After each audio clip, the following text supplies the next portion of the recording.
It's March 4. Oh no. Kay McGrath is there and joins us live. Hang on, just started the video. It's going to get much worse.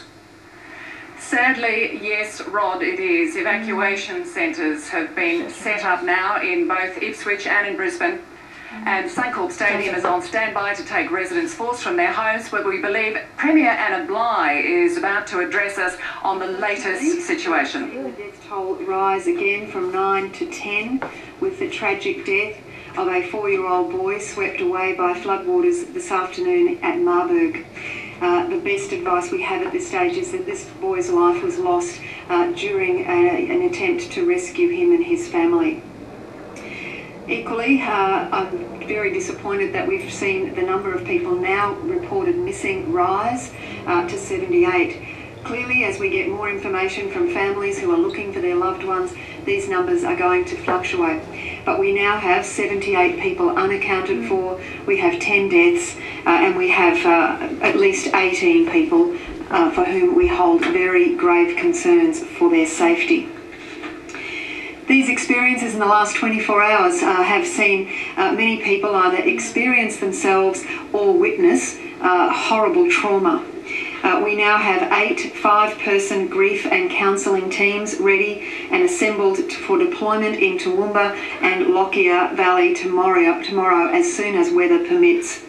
We understand that people have in many instances not only been through traumatic experiences themselves, but they are in evacuation centres anxiously awaiting news of a loved one who remains missing.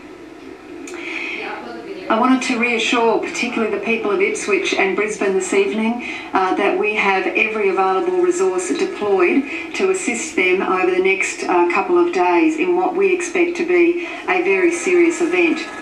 Our police, our fire and rescue, our emergency services have all temporarily ceased all non-essential duties and deployed people directly onto the front line.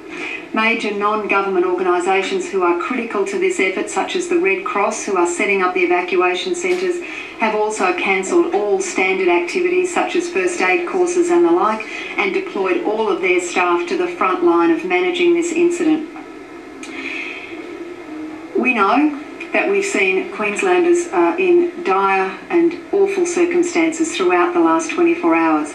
We know that over the next couple of days, many of us are going to be in frightening circumstances.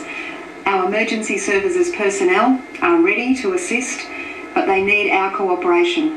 They need us to pull together as a community, and they need us to follow their directions. Please make sure you are getting good advice about your suburb. Please make sure you're listening to all media bulletins.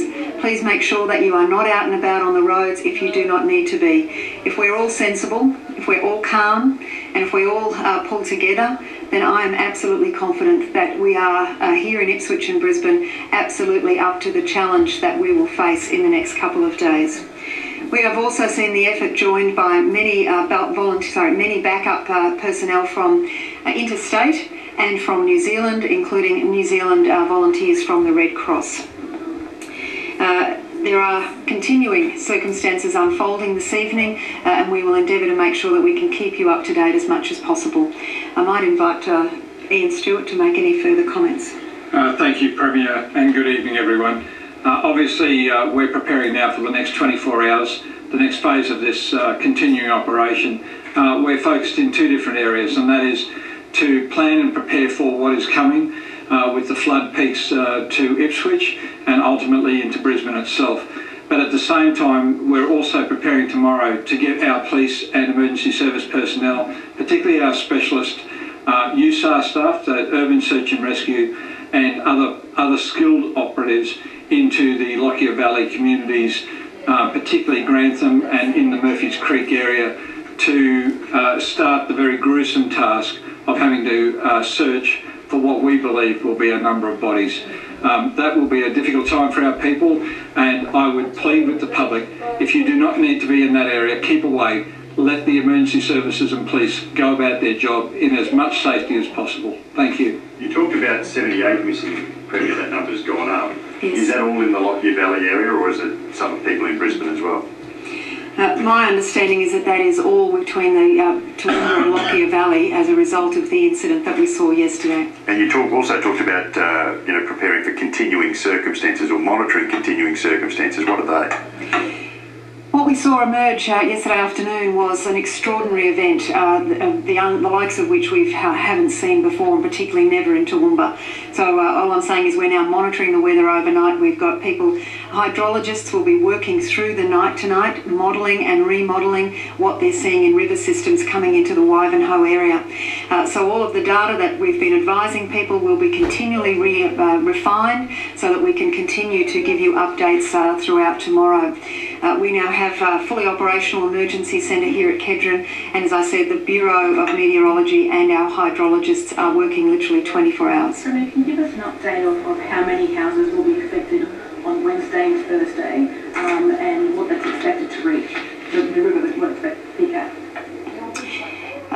In terms of some level of precision, the hydrologists are indicating that they are now reasonably, with a high degree of confidence, believe that the Bremer River in Ipswich will reach 22 metres tomorrow. That is more than 1.5 metres higher than the 1974 flood in Ipswich. The 1974 flood saw 1,800 homes significantly affected in Ipswich, so we can confidently, given Ipswich is now more populated, expect to see more.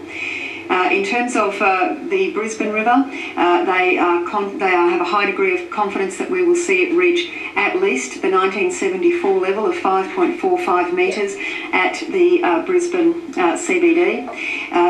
In terms of anything over that, they would like to wait for 24 hours out from the event to be any more precise than that. But they believe that we need to be planning for an event at least as big as 1974 and to be cautious to plan for something bigger than that. In terms of, you said earlier today that modelling had been done in relation to what the Toowoomba flood, what kind of impact it would have on Brisbane. Can you paint a picture yet of what actually that might look like for us? To get a sense of the impact of the Toowoomba event, the Lockyer River comes into the Ivanhoe catchment. On any ordinary day, it would deliver around, when it was flowing normally, it would deliver about 500 megalitres into that catchment. It is currently delivering about 2,500 megalitres. So that's certainly putting much more pressure onto that system, and we expect that it will have implications way down the downstream. But it's also been the very heavy rainfall that we've seen today that's contributed to this event. That has been in fact the main problem. The heavy rainfall into the catchment has seen all of those rivers and creeks and tributaries into already saturated ground swell and massive runoff into the Ivanhoe system. Is there any positive news? The only positive news is that we do expect to see the rainfall begin to clear mid-morning tomorrow. But even that, I think we need to be monitoring. This is a constantly and rapidly changing situation. Is it a scenario where you're predicting the worst but hoping for the best? We always hope for the best. The data that we're giving out to the public, that we're relying upon in our planning, is more than a prediction. It is the best possible calculations on all of the known facts right now. Given the rainfall that we've had, there is really no reason to believe on all of the data that this event will be less than we are currently seeing the predictions, and if we saw more rainfall, it could be more. There's been some panic buying in supermarkets. Is that the sort of activity you'd encourage people to do?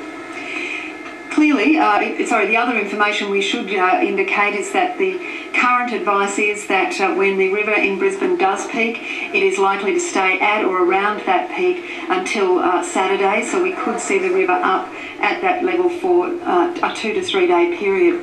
Clearly, many roads will be cut off. Clearly, many people will not be able to get to work. People will not be able necessarily to access their normal shops. While I do not want people to be out panic buying, it would be prudent if people do not have adequate supplies at home for them to make reasonable arrangements tomorrow to get those supplies. We're being told that the river will peak either at night or in the early hours of the morning. What challenges does that present when people are asleep?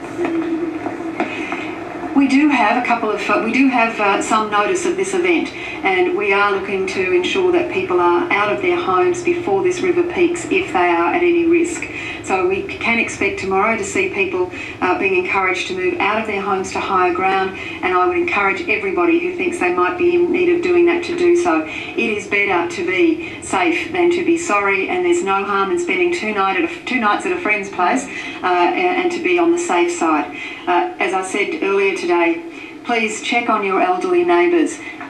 Reach out a hand to a friend. If you are not likely to be affected, maybe you can help someone who is. Now is the time for us to pull together as a community. We've got outstanding people on the front line of managing this disaster, but their job will be made easier if we work with them. If we stay calm, we make good plans, we help each other, and we basically stay as sensible as we can. City Hall was saying that RNA can hold about 3,500.